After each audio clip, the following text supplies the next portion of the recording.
Puchi mom. Gange च यमुना चैव सरस्वती नर्मदे कावेरी जले सन्निधिं कुरु। ओम विष्णु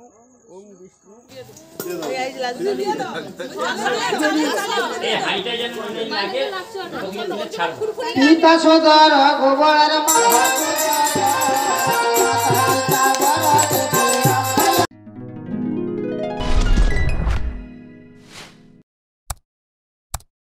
नमस्कार बंधुरा माहिज लाइफस्टाइल ब्लग यूट्यूब चैनले आरो एक नतून ब्लगे तुम्हारे स्वागत जानाई।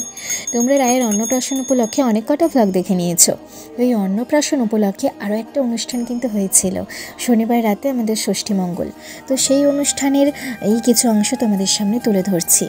तो এই ষষ্ঠী মঙ্গলটা শুরু হওয়ার প্রাককালে ষষ্ঠী বুড়ির পুজো করতে হয়।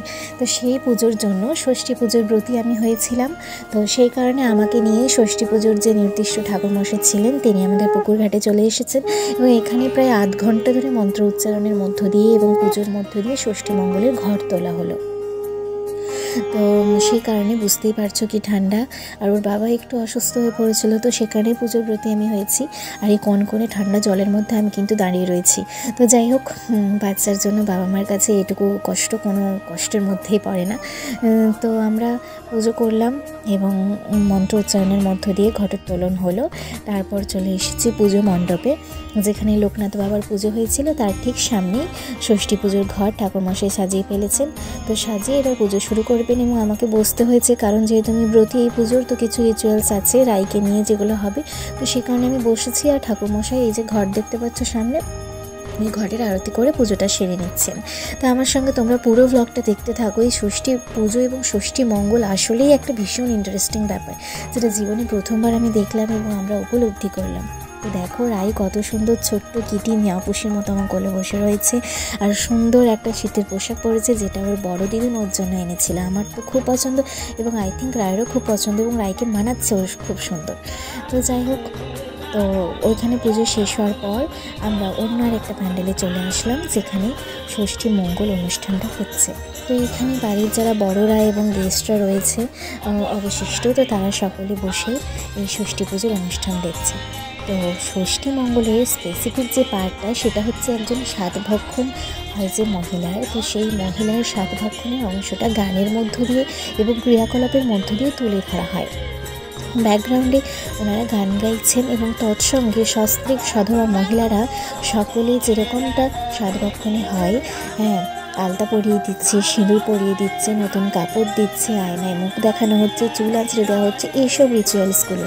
তো আমরা সকলে সধবা মহিলারা, আমি, মা এবং পাড়া প্রতিবেশী আত্মীয় স্বজন যারা ছিল সবাই মিলে ওনাদের একজন মহিলা আছেন যার সঙ্গে আমরা এটা পালন করছি। এটা ওনাদের ষষ্ঠী মঙ্গলের গানের একটা স্পেসিফিক অংশ, যেটা কী ভালো অনুষ্ঠান আমি তোমাদেরকে বলে বোঝাতে পারবো না।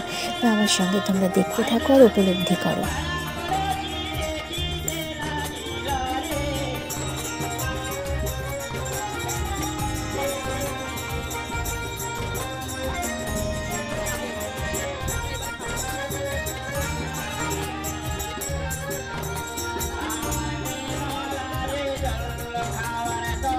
এইবার সাতভক্ষণে ওগুলো সাজিয়ে পরে দেওয়ার পর ওনাকে খেতে দেওয়ার জন্য সাতভক্ষণের যে থালা হয় নানাবিধ পিঠে, মিষ্টি, ফল, লুচি, সুজি এটসেট্রা দিয়ে, তো এইগুলো সব বানিয়েছে আমার বাপের বাড়ির কাকিমারা, কারণ এটা বাচ্চার মায়ের বাপের বাড়ি থেকে বানাতে হয়। তো সেখানে কাকিমারা এখানে এসে সকাল সকাল বানিয়ে নিয়েছিল।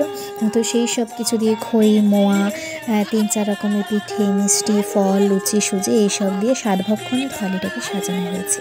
তো ওটাই এবার আমি ওনাদের যে সাতভক্ষণ যিনি খাবেন, যাকে সাজানো হয়েছে, তাকে এবার একটু একটু করে সব কিছুটা আমরা খাইয়ে দিচ্ছি। এবং তৎসঙ্গে এই রিচুয়ালসগুলোর সঙ্গে ওনারা কিন্তু যথাসম্মত অর্থবহ গান গাইছেন, যেটা শুনতে ভীষণই শ্রুতিমধুর এবং নান্দনিক একটা ব্যাপার। তো এটার পর যেটা মেন হবে, যে এই যে উনি যে থালা থেকে খাচ্ছেন, এই থালার কোনো খাবার তোমরা জানো কি, বাচ্চার বাবা এবং মাকে কিন্তু খেতে নেই।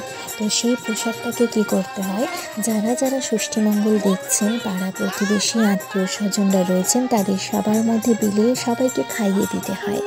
তো চলো ওনাকে সব কিছু খাইয়ে তারপরে একটু জল খাইয়ে এই সমস্ত খাবার দাবার আমরা সবার মধ্যে বেঁটে দেবো, সবাইকে সুন্দরভাবে খাওয়াবো।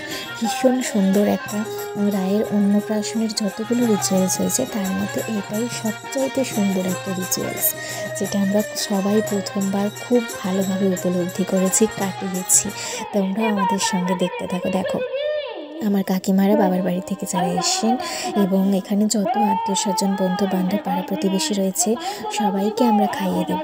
এটা এই ষষ্ঠী মঙ্গলের একটা অন্যতম সেরা রিচুয়ালস। তো এইভাবে খাইয়ে দিতে হবে, কিন্তু বাচ্চার বাবা মা মানে আমি এবং তোমাদের দাদাভাইয়ের কিন্তু এটা খাওয়া চলবে না। তো যাই হোক চলো এটাই আমরা সবাইকে খাইয়ে দেবো। এতটা পর্যন্তই আমি ব্লগটা করছি। এরপর আরও ষষ্ঠীমঙ্গলের ইন্টারেস্টিং পার্ট রয়েছে, যেটা আমি সেকেন্ড ষষ্ঠীমঙ্গল পার্ট 2-তে আনবো। সেটা দেখার জন্য সকলে ওয়েট করো, কিন্তু সেটা এই রিচুয়ালসগুলোর চেয়েও আরও মাচ মোর ইন্টারেস্টিং।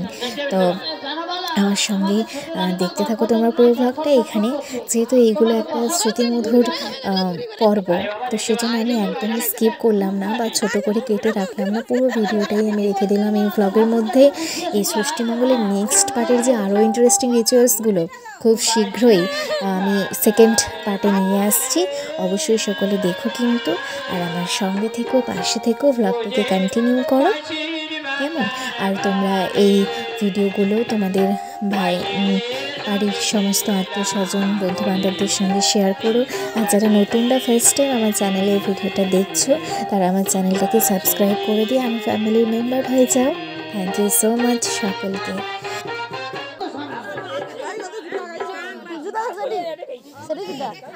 আরে বাবা এটি কি কে রানীমা বসে আছে? সে বলে মা ব্যস্ত। মনে করছি কত পর আসি না এ গাড়ি ঠেলাই তো শিবে। তারপর আরেকটা রিচুয়ালস হলো, যেটা কিন্তু আরও একটু ইন্টারেস্টিং ছিল। যেটা দেখো আমার হাত থেকে আমার বেবিটাকে তোমাদের রাইসোনাকে ওরা নিয়ে নিয়েছে এবং ওরা সেই রাইসোনাকে নিয়ে গান গাইছে, অনেক কথা বলছে। আর ওদিকে রাই তো অপরিচিত লোকের কোলে গিয়ে খুব কান্নাকাটি করছে, তাই আমি ওকে এনকারেজ করছি, ওকে মাইন্ডে ডাইভার্ট করার চেষ্টা করছি যে আমি পাশে রয়েছি। তো এদের হাত থেকে ছাড়াতে হলে মা বাবাকে মিলে পয়সা দিয়ে তারপর ওরা খুশি হলে তখন কিন্তু রায়কে আমাদের হাতে দেবে। তো তার আগে ওরা রায়কে নিয়ে কিছু গান গাইবে মঙ্গলসূচক, তো সেটাই হচ্ছে। আর আমি উৎসুকভাবে দাঁড়িয়ে রয়েছি কখন রায়কে আমাকে দেবে, কারণ একে তো অপরিচিত লোক, তার উপর রায় কমফোর্টেবল নয়, আর আমি কোনো অপরিচিত লোকের কাছে স্পেশালি বাচ্চাকে দিতে একদমই কমফোর্টেবল নয়। তো যাই হোক ওই কারণে আমি দাঁড়িয়ে রয়েছি আর অপেক্ষা করছি কখন রায়কে দেবে, কখন রায়কে দেবে। তো তারপর ওর বাবাকে যখন ডাকলো, ওর বাবা টাকা পয়সা দিয়ে তাকে খুশি করার পর অনেক বাকবিতণ্ডার পর রায়কে দিল, কারণ ওরা অল্প সন্তুষ্ট নয়। হ্যাঁ, তো যাই হোক ফাইনালি সন্তুষ্ট হলো। তো তারপর ওটা হয়ে যাওয়ার পর রায়কে দেখো সোয়েটারটা খুলে দিতেই তার ছোটো ঠাম্মার কোলে বসে বেশ সুন্দরভাবে ওদের গানগুলো উপভোগ করছে। তো এইভাবেই হতে থাকবে। এরপর দেখো ওই যে চালের হাঁড়িটা নিয়ে বসেছে, ওটা নিয়ে এরপর যে মাচ মোর ইন্টারেস্টিং ইভেন্টটা হতে চলেছে সেটা দেখতে হলে আমার পরের ব্লগের জন্য ওয়েট করো। আমি তোমাদের কথা দিচ্ছি সেটা তোমাদের খুব মন কেড়ে নেবে। আজ